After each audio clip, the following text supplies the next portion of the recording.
Bueno, hola, buenos días. Como comentaba, soy Adrián Cuevas. Primero de todo, daros las gracias por venir a esta charla. Le he decidido llamar Hello World.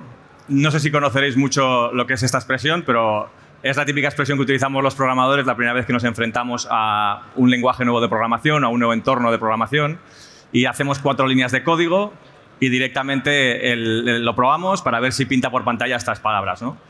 Y lo he decidido llamar así porque lo que voy a contaros hoy es un poquito cómo yo empecé en los videojuegos, llevo unos 15 años en la industria y las diferentes cosas que he ido aprendiendo según empezaba aventuras nuevas. Bueno, yo soy Adrián Cuevas, soy uno de los fundadores de Nómada Studio. Me imagino que algunos ya conoceréis lo que hacemos en Nómada, es un estudio de aquí de Barcelona. El juego que ya sacamos ya hace unos años se llamaba Gris.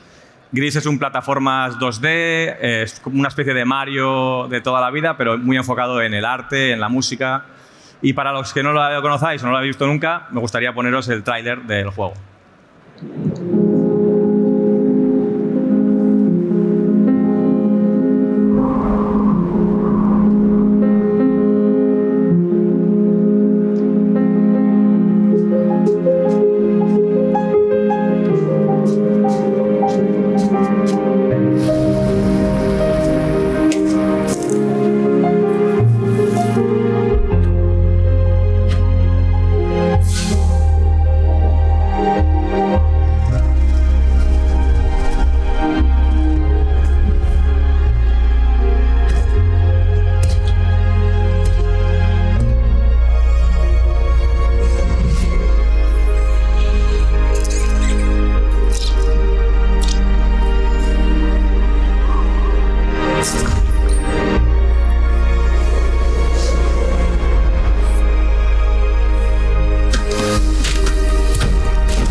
Bueno, pues esto era Gris. Yo, para contaros un poco los orígenes, yo realmente soy de Logroño, pero me vine a Barcelona en el año 2000 a estudiar aquí la carrera. Estudié Ingeniería Informática y Multimedia y la verdad que lo primero que me di cuenta es que la carrera o los estudios en general no te enseñan realmente a trabajar. Te dan unas bases, te abren mucho la perspectiva de cosas que luego tú puedes hacer, pero hasta que no te pongas a trabajar, hagas prácticas, etcétera, no vas a aprender la profesión. A mí, por ejemplo, cuando me apunté a esta carrera, yo realmente quería hacer o simulaciones de físicas o incluso trabajar en películas de animación, que era algo que siempre me había gustado. Y bueno, otra de las cosas que seguramente os diga a lo largo de la charla es la importancia que yo considero que tienen los contactos. Y en esta industria, yo creo que en todas, pero en los videojuegos es increíblemente importante. Aunque parece una industria mundial, internacional, gigante, es extremadamente pequeña. Todo el mundo se conoce. La mayoría de gente no te vas a dar cuenta y en unos años estarás trabajando con alguien que trabajaste años atrás. Y yo, por ejemplo, en la universidad, mi primer trabajo lo conseguí gracias a uno de los profesores de la universidad. Me llamó para trabajar en una empresa suya, en una empresa de biomecánica, nada que ver con los videojuegos. Hacíamos análisis de movimiento, tanto para medicina como para deporte. Por ejemplo, esto es una captura de análisis de saque de los porteros del filial del FC Barcelona. Y la verdad que era un trabajo muy chulo, muy interesante, pero yo siempre había querido también ir a viajar al extranjero y me apetecía probar el mundo de los videojuegos. La verdad que dejé mi trabajo, plena crisis de 2008. Mis padres no estaban muy convencidos, pero lo hice y me fui a Londres a buscar trabajo. Si os interesa viajar, que personalmente considero que es una de las mejores experiencias que podéis hacer, os abre mucho la mente, os cambia la perspectiva, no solo de lo que pensáis vosotros de otras culturas, sino de lo que pensáis de vuestra propia cultura, de Cataluña y de España, que a veces tenemos una idea tal vez un poco negativa de que somos segunda división. Y cuando sales fuera, conoces otras culturas, conoces a otra gente, no solo del país que viajas, sino que te juntas con mucha gente, lo que se llaman expats, y conoces gente de todas las culturas y que están en la misma situación que tú, y es muy, muy enriquecedor. Si no conocéis esta web, es una web muy interesante que se llama Game Dev Map. Esta tenéis mapeados todos los estudios de videojuegos en todo el mundo y podéis decir, pues quiero ir a Barcelona, clicas en Barcelona y te sale una lista de todos los estudios que hay allí, o cualquier país al que queráis viajar. Y yo esto lo utilicé, por ejemplo, para empezar a buscar trabajo en mi primer trabajo. Es verdad que el primer trabajo es seguramente el más complicado de conseguir. En la industria de los videojuegos es un poquito cerrada. Yo ya llevaba trabajando como programador un par de años, pero aún así me costó el primer trabajo, porque no había hecho nunca prácticas, no había hecho nada realmente para publicar un videojuego. Entonces, en este caso, yo lo que decidí es, me fui a Londres para poder hacer entrevistas en persona con algunas empresas de allí. Como os decía, las entrevistas son un poquito más complicadas de lo que pueden parecer, al menos en mi caso de programador, porque aparte de la típica entrevista, también tienes exámenes técnicos. Y yo os recomiendo que lo preparéis, porque aunque sepáis mucho del tema, aunque hayáis trabajado del tema, es importante que recordéis estas cosas un poco más teóricas. Hay veces que igual ni siquiera te acuerdas cómo se llama una cosa técnica, pero que tú la usas. Pues preparad los exámenes porque es importante. Bueno, aquí, como una vez estuve en Londres, por fin conseguí trabajo.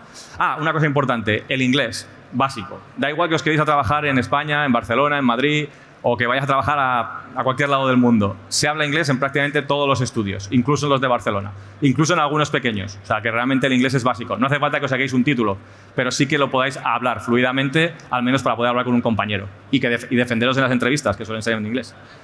Pues lo que decía, al final conseguí trabajo en Relentless Software, aquí en Brighton.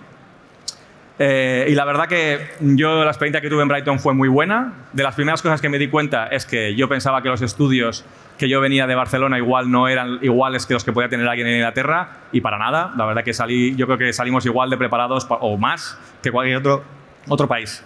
Así que no tengáis miedo a salir al extranjero y que no os dé miedo pensar que estáis menos preparados que otros. El primer juego que hice allí fue el Bass, que es un juego, igual algunos lo recordáis, que tenía un mando de colorines y un botón grande rojo, que era como como un concurso de televisión. Y la verdad que la emoción de sacar tu primer juego físico es algo muy especial. La primera vez que lo tienes en la tienda, que te metes en la tienda y ves a la gente que lo coge, que si lo compra o no lo compra, las primeras reviews que lees, es un momento bastante especial la primera vez que puedes coger tu juego. Cosas que aprendí en el primer trabajo en los videojuegos fue, por ejemplo, la frustración que puedes tener a veces en la industria. Los proyectos son largos, mínimo suelen ser 1 año y se pueden ir hasta 4 o 5 años. Y a veces se cancelan. Puedes estar trabajando meses, 1 año, 2 años en un juego y se cancele. Entonces, esto es algo que aprendí bastante pronto porque en los años que estuve ahí se cancelaron un par de proyectos, intentamos sacar uno adelante y no salió. Pero bueno, al final, por suerte, otros van saliendo y te da bastante alegría. Otra gran aprendizaje que tuve en mi primer trabajo son las ventajas de ser un junior. El error que cometemos casi todos los juniors al empezar es tener miedo a mostrar que no sabemos algo. Porque creemos que no nos van a querer, que nos van a echar, y para nada. Es tu mayor ventaja. Eres un junior, no tienes por qué saberlo todo y casi no tienes por qué saber nada. Aprovéchate, pregúntale a los que saben, tampoco seas un pesado, pero pregunta. Y no hagas las cosas rápido y ocultas. No intentes hacer que la gente no se dé cuenta de tus fallos. Tú cuando hagas un cambio, por ejemplo, cuando haces cosas, pregunta si está bien. Y es mucho mejor que lo hagáis despacio y bien que rápido y mal. Porque a la gente le va a hacer perder más el tiempo y hará perder la confianza en vosotros. Así que aprovecharos de ser juniors, que es el mejor momento para aprender. Bueno, cuando ya llevaba unos años en Inglaterra, me apetecía probar algo más grande. Me apetecía hacer lo que se llama un juego AAA. Una vez más, volviendo a los contactos, tenía unos amigos que acababan de empezar a trabajar en Ubisoft Montreal y me dijeron que estaban buscando gente y me dieron una recomendación para ir. Así que hice los exámenes, me hice las entrevistas, preparé el examen y conseguí viajar a Montreal. Ahí empecé a trabajar en Ubisoft Montreal. El cambio fue brutal. Yo venía de un estudio de unas 100 personas y pasé a trabajar en un estudio de 3.000 personas. Es el estudio más grande del mundo. Y era casi como un campus. Varios edificios, muchísima gente, no conocías a prácticamente nadie más que a tu equipo. Pero la verdad que también fue una experiencia muy buena. La verdad que me lo pasé muy bien allí, trabajando en juegos muy importantes. En mi caso, estuve trabajando en el Far Cry 3. Ahí estuve aproximadamente 2 años. Y fue la primera vez que trabajé en un juego que evolucionaba 24 horas. Era un juego que en este proyecto estábamos más de 500 personas en 3 estudios en todo el mundo. Y era muy curioso como cuando tú te ibas a casa a las 7 de la tarde, volvías al día siguiente y toda la noche había seguido evolucionando el juego. Teníamos un estudio en China y otro estudio en Suecia, aparte del principal de Montreal. Y era increíble ver esa evolución. Avanzaba muy rápido, muchas cosas. También es verdad que aquí fue la primera vez que vi el paradigma de un equipo distribuido en el que el estudio principal tiene mucha más fuerza que el equipo satélite. Nosotros éramos el estudio principal y dirigíamos el proyecto. Si llegábamos y de repente alguien había roto algo de otro estudio, sin ningún problema se echaba atrás sus cambios y ya se apañarán y luego nosotros podíamos seguir trabajando. Esto es un poco injusto, pero al final era el estudio que dirigía, ¿no? También aprendí que en los videojuegos, sobre todo en los grandes estudios, a veces hay lo que se conoce como proyectos malditos. Un proyecto maldito al final no deja de ser un proyecto como el Far Cry 3, que lo era, que el Far Cry 2 no fue excepcionalmente bien y encima el Far Cry 3 tuvo muchos problemas para arrancar. Cuando yo llegué llevaba ya 3 o 4 años y había tenido muchos reboots, que básicamente es intentar volver a encontrar qué quiere ser ese juego. Claro, ¿esto qué pasa? Que en las empresas tan grandes como Ubisoft, que también hacen juegos como Assassin's Creed, los equipos internos a veces intentan evitar ir a un proyecto que no sabes si va a salir en los próximos 2 o 3 años, porque también sueles tener bonuses de performance por proyecto. Y claro, puedes tener bonuses de estudio, pero si aparte tienes ese bonus de performance por proyecto, la gente que hace Assassin's Creed sabe que prácticamente cada año va a tener un bonus y genial, porque encima vende muy bien. Entonces, a veces se crean estos núcleos un poco de proyectos un poco apestados. En nuestro caso, la verdad que yo llegué y el proyecto fue bastante bien, el desarrollo fue muy bien y salió y la verdad que tuvo muy buen recibimiento. Aquí viví también mi primer E3. El E3 es el festival, bueno, ahora no se sabe si va a seguir o no, pero fue el festival más importante de videojuegos en el mundo durante mucho tiempo. Y fue la primera vez que se presentaba un juego en el que yo había trabajado en directo. Y se presentaba jugando una demo en directo y la verdad que la emoción, los nervios que tienes cuando ves tu juego jugar en persona y lo están viendo millones, millones y millones de personas, estás extremadamente nervioso. Una de las cosas que vi es que en muchas veces estas presentaciones en directo tú ves jugar a una persona, pero realmente hay más de una persona jugando en paralelo. Muchas veces tienes 2 o 3 personas jugando la misma demo a la vez, por si peta una, poder hacer el switch a la otra y que pueda seguir la demo. Podrías ver un pequeño glitch, pero al menos la presentación no se arruina. Es bastante interesante. Como os decía, para mí trabajar en Ubisoft Montreal fue una de las mejores experiencias de mi vida. Éramos un montón de chavales jóvenes, cobrábamos bien, vivíamos en una ciudad impresionante como es Montreal y aunque trabajamos muchas horas, la mayoría eran porque queríamos. Había gente que no hacía nada de las extras, pero nosotros hacíamos bastante porque estábamos muy ligados al proyecto. Pero la verdad que empezaba a echar un poco de menos a mi familia y tanto en Estados Unidos como en Canadá hay bastante pocas vacaciones. Yo creo que tenía 10 vacaciones más 3 días de personales. Es algo que tampoco me di cuenta cuando negocié. Normalmente cuando nos pensamos en negociar, negociamos en el salario, no pensamos en nada más. Pero en países como Estados Unidos y en Canadá puede ser interesante negociar también las vacaciones, sobre todo si venís de fuera. Conseguir esos 5 días más puede hacer que vuestras vacaciones no solo sean para ir en Navidad a ver a tus familias, que básicamente es lo que eran para mí. También es verdad que ahí tiene otro concepto que se llaman los días de vacaciones no remuneradas, que te puedes coger vacaciones sin que te paguen. Esto lo negocias con la empresa, pero es algo que suelen hacer la gente, sobre todo al acabar un proyecto que llevas años, a veces te coges varias semanas sin cobrar. Como decía, yo empezaba a echar un poco de menos a mi familia, no tenía muchas vacaciones y me apetecía volver a Europa. Uno de los países o de las zonas que siempre me había gustado visitar era los países nórdicos. Y otra vez, una amiga sabía de un director técnico de una empresa de Dinamarca que iba a ir a Montreal a hacer un pequeño trabajo. Y cuando me enteré de esto le dije, oye, ¿puedes conseguirme una pequeña reunión con él? Vamos a tomar unas cervezas. Y conseguí quedar con él, fuimos a un bar ahí en Montreal, le invité a unas cervezas, nos caímos muy bien, nos emborrachamos y la verdad que fue el link perfecto para conseguir una entrevista en su empresa. Claro, él era el director técnico, con lo que ya tenía prácticamente media entrevista ganada. Y gracias a esto, y tuve que hacer el examen, por supuesto, pero gracias a esto al final conseguí ir a Dinamarca. En Dinamarca, Copenhague, la verdad que es una ciudad preciosa, a mí me encantó. El tiempo es un poco parecido al británico, un pelín mejor, pero bastante parecido. Y la sociedad, la verdad que es bastante interesante. El tema de la bici y todo esto, yo recomiendo mucho, al menos visitar la ciudad porque a mí me encantó. Y allí me encontré otro tipo de estudio diferente. Allí eran proyectos AAA, pero en un estudio pequeño. Allí hacíamos el Hitman. Me volvió a pasar que venía de un proyecto anterior bastante malo. Hitman Absolution no lo petó mucho. Y era un momento un poco difícil para la empresa. Pero igualmente disfruté mucho haciendo el juego. Éramos un estudio de unas 200 personas, haciendo sobre todo Hitman. De las cosas más características que aprendí en mi diferencia entre Canadá y Dinamarca, al menos entre estas dos empresas, en mi experiencia es la diferencia de jerarquía. En los países nórdicos que yo he visto, la jerarquía es extremadamente plana. Y sin embargo, Canadá y Estados Unidos, muy vertical. Los dos tienen ventajas e inconvenientes. Para mí, la jerarquía plana de los países nórdicos hacía que todo el equipo estuviese mucho más involucrado en el proyecto. Todo el mundo participaba, todo el mundo tenía una voz. Pero también, ¿qué pasaba? Que se perdía mucho más tiempo tomando decisiones. Las decisiones eran muchísimo más lentas e incluso un programador normal, recuerdo que calculamos que perdíamos alrededor del 20% de nuestro tiempo diario en reuniones. Que esto realmente es muy poco eficaz.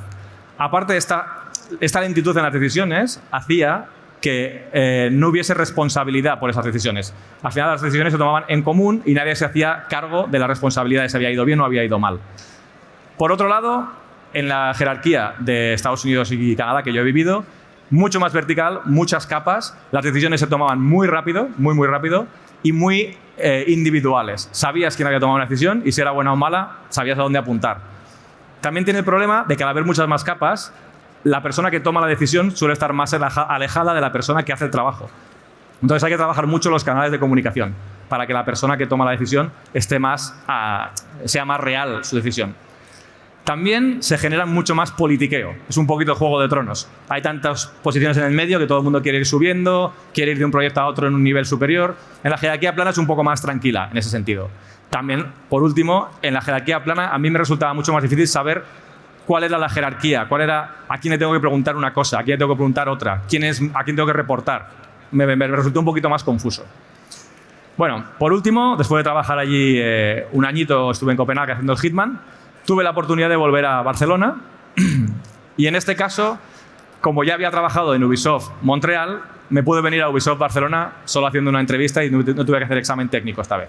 Tenía buenas referencias de Ubisoft Montreal. Es importantísimo que intentéis acabar bien siempre en vuestras antiguas empresas. Esto no solo en los videojuegos, creo que vale para todo, pero en los videojuegos, como os decía, muy pequeña la industria. Es importante que tengáis buenas referencias allí donde paséis. Así que intentad arreglar siempre los malos rollos.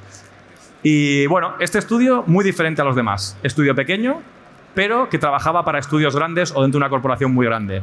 Entonces, aquí básicamente yo diría que hay tres tipos de proyectos.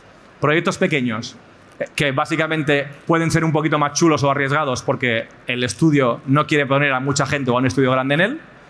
Pueden ser proyectos pequeños que a veces son un poco de relleno. Pues oye, este año toca hacer uno de baile de no sé qué, y te toca hacer a ti el de Zumba, pues te toca hacer el de Zumba.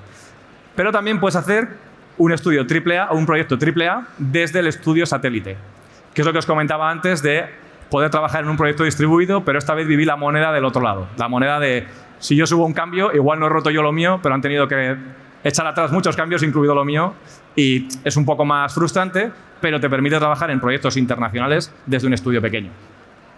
Bueno, como os decía, en Ubisoft Barcelona trabajé en varios proyectos pequeñitos y también trabajé en uno grande, que era el Rainbow Six.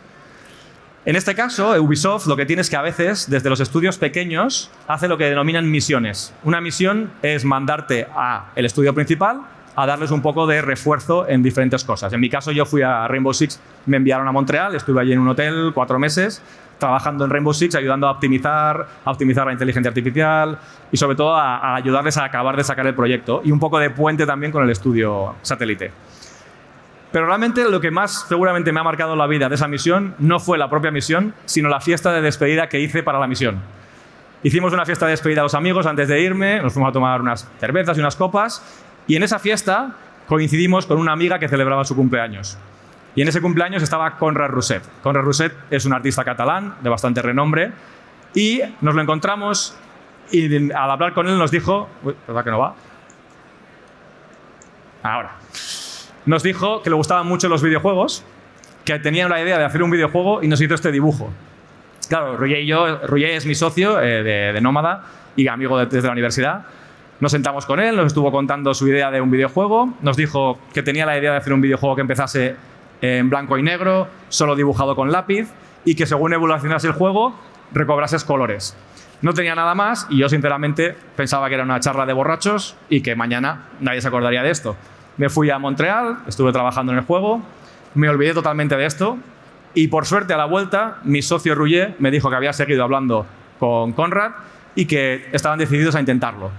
Así que nos juntamos, empezamos a decir ideas de cómo podía ser el juego, qué podían ser esos colores, de qué podría ir, cómo sería el concepto del juego en sí.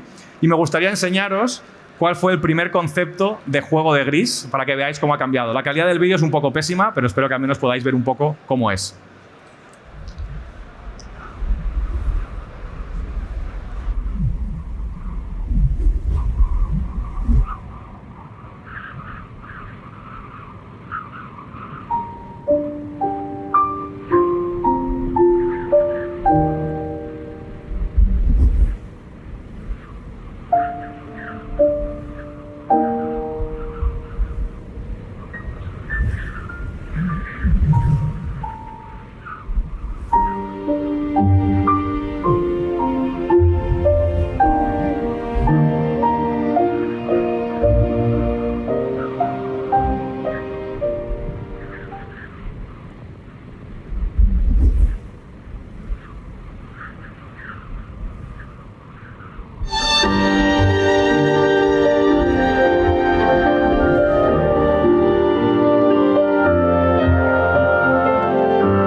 ya veis que es bastante diferente a lo que luego fue el juego, pero ya mostraba un poco el concepto de juego que queríamos hacer. Un juego que con muy poquito transmitiese y que con la música, los colores, la sencillez, pudiese transmitir algo.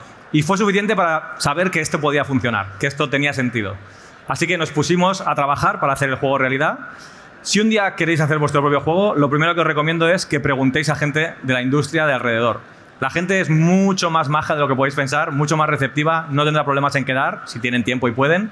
Y en nuestro caso nos recibieron muy bien, nos dieron un montón de consejos que no nos hubiésemos ni imaginado que teníamos que empezar por ahí. Aún así cometimos 1000 errores, pero de verdad intentarlo, ¿eh? No creo que os decepcionen. Empezamos a hacer una demo real, lo que se podría llamar una vertical slice, que muestre más bien todos los puntos fuertes del juego. Y tuvimos la suerte de que íbamos publicando diferentes capturas en Instagram y Twitter, etc. Y nos contactó una producer de Sony diciendo que le gustaba mucho lo que estábamos haciendo y que sí íbamos a ir a la Gamescom. Nosotros realmente no llegábamos a la Gamescom, queríamos hacer una demo mucho más larga, pero lógicamente cuando Sony te dice sí que vas a ir a la Gamescom, tú le dices que vas a la Gamescom. Y te apañas. Y lo que hicimos fue empezar a cortar. Empezamos a cortar la demo por donde pudimos y la verdad, la mejor decisión que pudimos tomar. Fuimos a la Gamescom y os querría dar, 3 consejitos si un día vais a la Gamescom a presentar un juego que yo creo que son importantes. En la Gamescom, que como os decía es una de las ferias más importantes de Europa para el mundo de los videojuegos, va todo el mundo. Van un montón de publishers, prácticamente todo el mundo, un montón de developers y un montón de gente como tú que quiere también intentar vender su videojuego. Entonces, no solo es importante ir para que conozcáis a los publishers, sino para que conozcáis a developers como vosotros. Porque luego, después de ir a la feria, vais al bar y hay un montón de gente, mucha gente de España y mucha gente de todos los países, que podéis compartir experiencias, os dirán cómo hacen ellos los presupuestos, qué sustos han tenido, qué publisher les recibe de una manera o de otra. De verdad, muy, muy, muy interesante. A la hora de preparar una presentación en la Gamescom, tener que tener en cuenta que la gente tiene 30 minutos para vosotros, no tiene más. Para toda la entrevista son 30 minutos. Así que la demo, que no pase de 15 minutos y que muestre vuestros puntos fuertes. Nosotros nos dimos cuenta que realmente esa demo que queríamos hacer de media hora no tenía ningún sentido. Valían con 15 minutos que mostraba exactamente lo que queríamos hacer. Más que suficiente. Otra cosa importante, que demostréis una capacidad para ejecutarlo, que podáis demostrar una cierta experiencia, que podáis demostrar cómo lo vais a hacer, que todo tenga sentido, que el presupuesto sea relativamente coherente. En nuestro caso, una de las presentaciones que hicimos allí más importantes fue la de Devolver. Devolver es un publisher seguramente de los más conocidos en el mundo indie y no solo tuvimos muy buena presentación con ellos, sino que nos dieron muy buen feedback. Nos ayudaron a mejorar la presentación, a mejorar el presupuesto. La verdad que fue increíble. Finalmente tuvimos la sorpresa de que fueron ellos nuestro publisher. No sé si lo conocéis, pero fue una gran sorpresa porque normalmente hacen cosas más bien parecidas a esto. No es exactamente nuestro tipo de juego. Pero bueno, tuvimos la suerte de que dijeron que sí, fuimos adelante y pudimos montar Nómada Studio. Otra cosa a tener en cuenta si un día montáis vuestra propia empresa es que desde que empezamos a hablar con ellos hasta que firmamos pasaron 6 meses. Así que tenéis que tener en cuenta que no es muy rápido el proceso de negociación, te piden más documentación de diseño, etc. Bueno, al final montamos el estudio, fue una experiencia genial, completa, extremadamente dura, la verdad. Pero porque era sobre todo hay un proyecto con muy poco presupuesto. Claro, el tener poco presupuesto hizo que sobre todo los socios trabajáramos muchísimas horas extra, pero me gustaría destacar la aportación que tuvieron al proyecto la gente de prácticas. La gente de prácticas, sin ellos no hubiese sido posible el proyecto. Y también el QA, los testers. Los testers desde bastante principio del desarrollo, importantísimo. Es una profesión un poco vilipendiada, pero para mí son básicos en el desarrollo de videojuegos, porque hacen que el desarrollo pueda ir bien. Su profesión además es bastante difícil, porque se encargan de jugar al mismo juego durante meses o años, en estados bastante deplorables, y encima tienen que ir a la gente a decirle que lo suyo está roto. O sea, realmente es una profesión que me gustaría reivindicar. Finalmente sacamos Gris. El juego, la verdad, que fue bastante bien. Estamos muy orgullosos de él. Fue muy duro. Incluso el último día antes de salir del juego en PC estuvimos trabajando hasta las 3 de la mañana porque el vídeo se veía mal en Windows 7. Pero nos dio tiempo a arreglarlo. Salió todo perfecto, no hubo grandes problemas. Y tuvimos la suerte de que recibimos muchos premios. Fuimos por todo el mundo haciendo diferentes ferias y diferentes galas. Fue genial. Pero yo diría que las cosas que más me gustaron de esa experiencia fue conocer a Tim Schafer, que es uno de mis ídolos desde la infancia, conocer a Amy Hennig, que es una de las creadoras de Uncharted, y en mi caso tuvimos el gran placer de que nos invitaran a Pixar a dar una charla para los trabajadores sobre el proceso de creación de Gris, que como ya os decía, a mí me encanta la animación y esto fue uno de los momentos más emocionantes de mi vida. Ahora mismo estamos haciendo Neva, pero más que hacer Neva, lo que estamos haciendo ahora es una empresa. Nosotros hicimos Gris, pero no creamos Nómada Studio como empresa, no teníamos un modelo de negocio, queríamos hacer un videojuego. Y ahora estamos en el proceso de intentar profesionalizarnos un poco más, que el estudio sea más sostenible, que el tiempo entre proyectos sea más corto, que la columna vertebral del estudio se mantenga, y en eso estamos. Neva, si va todo bien, saldrá el año que viene y espero que os guste también. Y por último, nada, deciros que si tenéis todavía dudas de si meteros en la industria del videojuego, yo sin duda os diría que lo hagáis. Es una industria muy bonita, tiene sus momentos, como todos los trabajos, pero en general es muy, muy, muy satisfactorio ver tu juego fuera, ver a la gente cómo lo juega. Por supuesto, habrá reviews buenas, reviews malas, pero yo, por ejemplo, me quedo mucho con las buenas y me marcan mucho. Gris, nos ha llegado muchos mails de gente que le ha jugado al juego y le ha encantado, que le ha conmovido, que le ha recordado a la pérdida de un familiar. La verdad que para mí la experiencia es única. En general, igual habéis oído últimamente que ha habido grandes despidos en la industria del videojuego, se han bajado muchos, se ha echado a mucha gente de las empresas grandes. Personalmente creo que es más bien un pequeño reajuste de una burbuja que ha habido en la industria. Ha crecido mucho en algunos proyectos. Los proyectos han crecido muchísimo, pero no creo que la industria en general se vaya a ver perjudicada. Barcelona particularmente no para de crecer. Muchísimas empresas, más que nunca. Hay mucho indie, hay grande, hay internacional, hay de aquí, hay de todo. Así que sin duda podéis hacerlo, podéis intentarlo. Y bueno, por último deciros, en general, acordaros, inglés.